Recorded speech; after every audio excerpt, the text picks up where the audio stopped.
Alam mo na kung bakit ka kakaganyan. Lumulutang, nasasayang ang buhay mo, at ang ibinubulong ng iyong puso. Natutulog ba ang Diyos? Natutulog ba?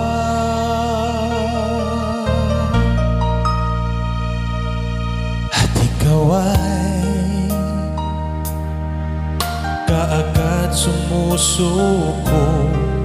Konting hirap at munting pagsubok lamang. Bakit ganyan?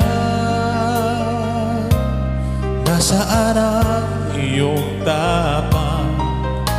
Naduduwag, nawawalan ng pag-asa, at iniisip na natutulog pa. Natutulog pa ang Diyos? Natutulog ba?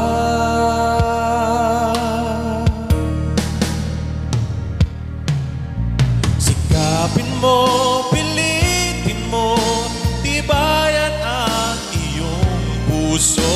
Tanging ikaw ang hubog sa iyong bukas. Huwag mo sanang akalain natutulog pa ang Diyos. Ang buhay mo ay mayroong halaga sa Kanya.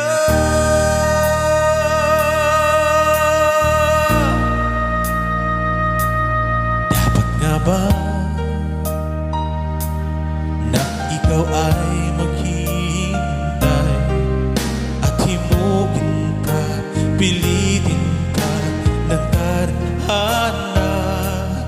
Gawin mo na kung ano ang nararapat.